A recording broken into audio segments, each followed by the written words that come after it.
তেখেতে যেহেতু অল আসাম কমিটিৰ সম্পাদক, এই সংগঠনটো গোটেই আহি এই বঙাইগাঁও জিলাত এই হিন্দীভাষী পৰিষদৰ এটা জিলা কমিটি গঠন কৰাৰ উদ্দেশ্যে এই বঙাইগাঁৱত এই সভাখন যিয়ে নহওক আজি আপোনালোকৰ উপস্থিতি যিখিনি হৈছে এই উপস্থিতিৰ মাজেদিয়ে পিছফালে অগপৰ এখন খেল বনোৱা হৈছে।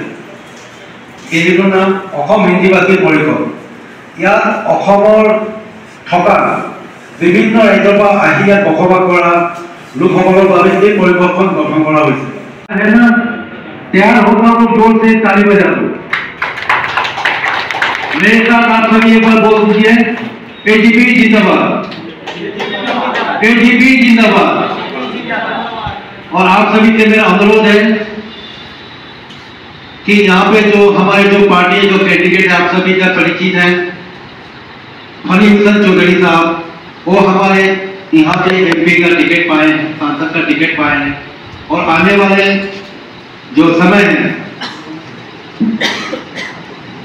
7 तारीख को यहाँ पे वोट है और आप सभी घर से निकले, अपने मित्र अपने परिजनों को बोले कि घर से निकले और 7 तारीख को जाए वोट केंद्र में और हाथी के चिन्ह पे एजीपी जो है उनका चिन्ह है हाथी, उस प्रतीक पे अपना बहुमूल्य वोट देकर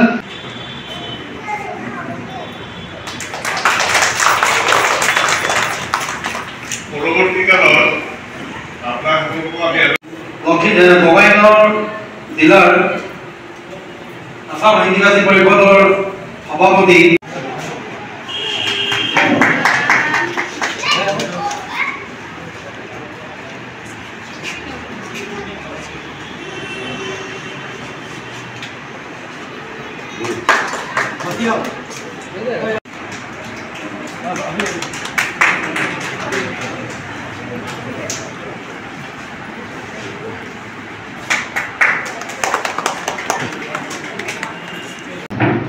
নাই হয়, সেইটোৱেই হয়।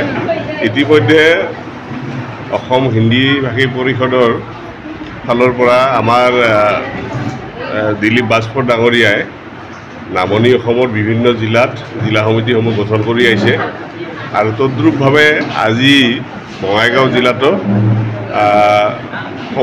জিলা সমিতি গঠন আৰু অসম গণ পৰিষদ দলৰ যোগদান কাৰ্যসূচী যুটীয়াভাৱে অনুষ্ঠিত হয় আমাৰ জিলা এই কাৰ্যালয়ত।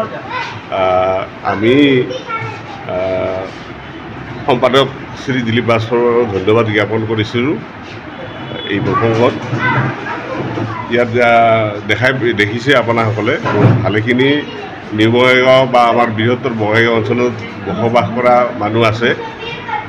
ইয়াত প্ৰতিনিধিত্ব কৰাৰ কাৰণে প্ৰতিটো অঞ্চলৰ পৰা 2-এজনকৈহে আহিছে। আচলতে গোটেই সমুদায় হিন্দীভাষী মানুহখিনি এই সমিতিখনৰ লগত জড়িত আছে। অসম হিন্দীভাষী পৰিষদ আজি মানে অগপৰ এটা ভাতৃ সংগঠন আৰু এই আমাৰ অগপৰ নিৰ্দেশত মই বঙাইগাঁও জিলালৈ আহিছিলোঁ আৰু অসমৰ বিভিন্ন প্ৰান্তত আমাৰ হিন্দীভাষী এই পৰিষদখন আমি শক্তিশালী কৰিছোঁ।